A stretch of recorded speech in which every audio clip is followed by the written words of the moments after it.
ভাবুন, আপনার কাছে পাসপোর্ট আছে, সরকারি চাকরির রেকর্ড আছে, সব বৈধ কাগজপত্র ঠিকঠাক, কিন্তু হঠাৎ একদিন জানলেন আপনি আর আপনার দেশের ভোটার নন। ঠিক এমনটাই ঘটেছে পশ্চিমবঙ্গের বাসিন্দা মোহাম্মদ দাউদ আলীর সঙ্গে। তিনি একা নন, তার মতো আরও প্রায় ৯০ লাখ মানুষ ২০২৬ সালের সংশোধিত ভোটার তালিকা থেকে বাদ পড়েছেন, যার মধ্যে অর্ধেকেরও বেশি মুসলিম। এ পর্যন্ত হলেও অন্তত বাংলাদেশের ভাবনার কিছু ছিল না, কিন্তু স্বয়ং ভারতের স্বরাষ্ট্রমন্ত্রী অমিত শাহ যখন বললেন তাদের ডিলিট এবং ডিপোর্ট করা হবে, তখন সিঁদুরে কালো মেঘ দেখার ভয় আছে বই কি। এর অর্থ হলো পশ্চিমবঙ্গে বিজেপি সরকার ক্ষমতায় এলে ভোটার তালিকা থেকে বাদ পড়া মানুষের অনুপ্রবেশকারী চিহ্নিত করে দেশ থেকে বের করে দেওয়া হবে। এ ঘটনার পেছনের রাজনীতি এবং ফলাফল বহুমাত্রিক। একদিকে আসন্ন পশ্চিমবঙ্গের বিধানসভা ভোটে মমতা ব্যানার্জির ভোট ব্যাংক খ্যাত মুসলিম জনগোষ্ঠীকে টার্গেট, অন্যদিকে বাংলাদেশের ঘাড়ে আরেকটি রোহিঙ্গা ইস্যুর মতো শরণার্থী সংকট চাপিয়ে দেওয়ার চেষ্টা কিনা তা নিয়ে প্রশ্ন উঠতে শুরু করেছে। পশ্চিমবঙ্গ রাজ্যে ২০১১ সাল থেকে ক্ষমতায় মমতা ব্যানার্জির তৃণমূল কংগ্রেস। এ রাজ্যে তৃণমূলের প্রধান প্রতিদ্বন্দ্বী নরেন্দ্র মোদী, অমিত শাহের বিজেপি। হিন্দুত্ববাদী এই দলটির মতে প্রায় ২৭% মুসলিম ভোটের কারণে মমতা বারবার তাদের পরাস্ত করছেন। অনেকে বলছেন এই ক্ষোভ থেকেই বিজেপি SIR করার উদ্যোগ নিয়েছে। বহুবার বিজেপির শীর্ষস্থানীয় নেতারা দাবি করেছেন পশ্চিমবঙ্গে বাংলাদেশিদের অনুপ্রবেশের কথা। ভয়ের কারণ হচ্ছে ভারতের ক্ষমতাসীন দল এই ইস্যুকে রাজনীতির হাতিয়ার বানিয়েছে এবং তথাকথিত অনুপ্রবেশকারী বাংলাদেশিদের ফেরত পাঠানোর কথা বলছে, যা ভবিষ্যতে বাংলাদেশের সামনে তৈরি করতে পারে মহাসংকট। চলুন পুরো বিষয়টা ধাপে ধাপে বুঝে নেই। ভারতের নির্বাচন কমিশন স্পেশাল ইন্টেন্সিভ রিভিশন বা SIR নামে একটি বিশেষ প্রক্রিয়ার মাধ্যমে ভোটার তালিকা হালনাগাদ করেছে। তাদের দাবি, ভুয়া, মৃত বা ডুপ্লিকেট ভোটারদের বাদ দিয়ে একটি নির্ভুল তালিকা তৈরি করা। কিন্তু এই প্রক্রিয়ায় যা ঘটেছে তা অনেককেই অবাক করেছে। পশ্চিমবঙ্গের মোট ভোটার প্রায় 7,60,00,000, আর এর মধ্যে থেকে বাদ পড়েছে প্রায় ৯০ লাখ, যা প্রায় 12%। অর্থাৎ প্রতি ৮ জনে একজন ভোটার তালিকা থেকে বাদ পড়েছেন। এটা কোনো ছোটখাটো সংখ্যা নয়। এই ৯০ লাখ মানুষের মধ্যে প্রায় ৬০ লাখকে মৃত বা অনুপস্থিত হিসেবে চিহ্নিত করা হয়েছে। বাকি ২৭ লাখ মানুষ এখনও সন্দেহজনক অবস্থায় রয়েছেন। তাদের নাগরিকত্ব ও ভোটাধিকারের বিষয়টি এখন ট্রাইব্যুনালের সিদ্ধান্তের উপর নির্ভর করছে।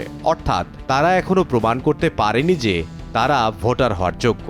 এমন অবস্থায় তারা কার্যত ঝুলন্ত অবস্থায় রয়েছেন। এখানেই শুরু হচ্ছে আসল বিতর্ক।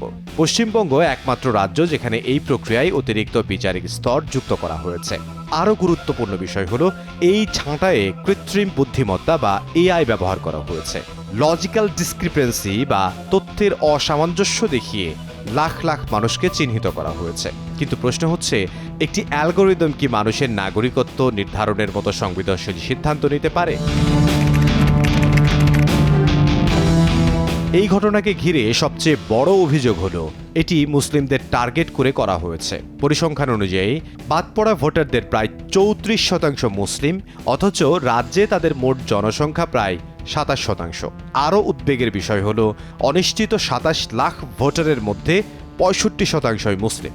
এ কারণেই তৃণমূল কংগ্রেস অভিযোগ করেছে এটি রাজনৈতিক উদ্দেশ্য প্রণোদিত।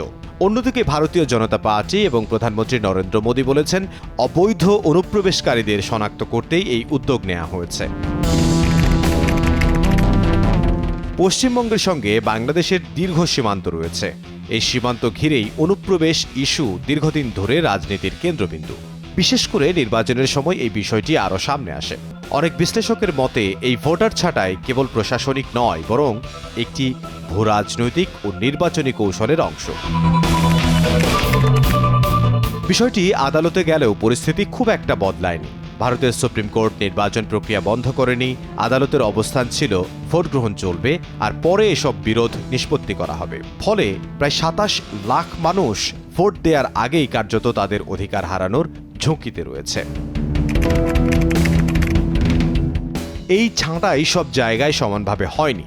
সবচেয়ে বেশি প্রভাব পড়েছে কলকাতার উত্তর ও দক্ষিণাংশে এবং সীমান্তবর্তী জেলা যেমন মুর্শিদাবাদ, মালদা ও উত্তর 24 পরগনায়। বিশেষ করে মুসলিম অধ্যুষিত এলাকাগুলোতে বেশি সংখ্যক ভোটার বাদ পড়ার অভিযোগ উঠেছে, যা এই বিতর্ককে আরও তীব্র করেছে। পরিস্থিতি এখন তিনভাবে এগোতে পারে। প্রথমত, আদালতের মাধ্যমে বাদ পড়া ভোটাররা পরে তাদের অধিকার ফিরে পেতে পারে। দ্বিতীয়ত, নির্বাচনকে ঘিরে রাজনৈতিক সংঘাত আরও তীব্র হতে পারে। তৃতীয়ত, দীর্ঘমেয়াদে ভোটার তালিকার প্রতি মানুষের আস্থা কমে যেতে পারে। চলুন পরিষ্কারভাবে দেখি এর আগে কোথায় কোথায় এমন ভোটার তালিকা সংশোধন বা নাগরিক যাচাইয়ের প্রক্রিয়া হয়েছে এবং সেগুলো থেকে কি ধরনের একটি সমীকরণ দাঁড়াচ্ছে। ভারতের আসামে NRC, national register of citizens, ছিল সবচেয়ে বড় এবং আলোচিত উদাহরণ, যেখানে 2019 সালে চূড়ান্ত তালিকা প্রকাশের পর প্রায় 19 লাখ মানুষ বাদ পড়ে। সমস্যাটি ছিল বহু বৈধ নাগরিকও তালিকা থেকে বাদ পড়ে যায়। বিশেষ করে দরিদ্র এবং গ্রামীণ মানুষ প্রয়োজনীয় কাগজপত্র দেখাতে না পারায় বড় ধরনের সংকটে পড়ে এবং ব্যাপক আইনি লড়াই শুরু হয়। এর ফলে নাগরিকত্ব এখনও বিতর্কিত এবং অনেকেই ডিটেনশন ক্যাম্পের আশঙ্কায় দিন কাটাচ্ছেন।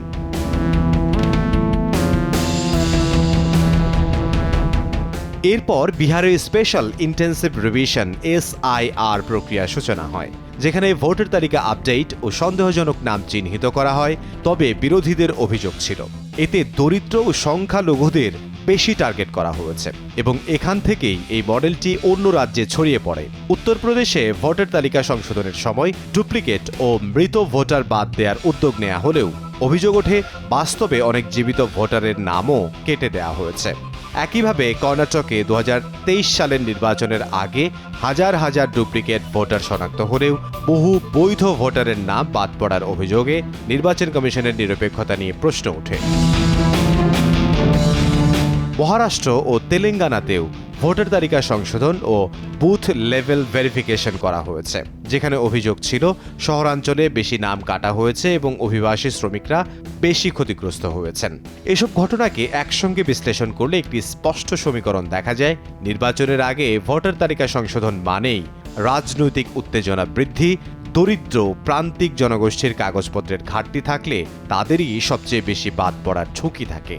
ডুপ্লিকেট বা অবৈধ ভোটার খোঁজার নামে বাস্তবে বৈধ নাগরিকও বাদ পড়ে যায়। সীমান্ত রাজ্যগুলোতে অভিবাসন ইস্যুর কারণে যাচাই প্রক্রিয়া আরও কঠোর হয় এবং প্রযুক্তি নির্ভর যাচাই, বিশেষ করে AI ব্যবহারের ক্ষেত্রে মানবিক তদারকি কম থাকলে ভুলের ঝুঁকি বেড়ে যায়। এই প্রেক্ষাপটে পশ্চিমবঙ্গের বর্তমান পরিস্থিতি আরও সংবেদনশীল, কারণ এখানে অস্বাভাবিকভাবে বড় সংখ্যা প্রায় 90 লাখ ভোটারের নাম বাদ পড়েছে। 27 লাখ মানুষ এখনও অনিশ্চয়তায় আছে। AI দিয়ে শনাক্তকরণ করা হয়েছে এবং ধর্মীয় পক্ষপাতের অভিযোগও উঠেছে। সব মিলিয়ে আগের অভিজ্ঞতা বলছে এই ধরনের প্রক্রিয়া কেবল প্রশাসনিক বা টেকনিক্যাল নয়, বরং প্রায়ই রাজনৈতিক রূপ নেয়। আর বাস্তবতা হলো ভোটার তালিকা শুধু একটি তালিকা নয়, এটি ক্ষমতার সমীকরণেরই প্রতিফলন।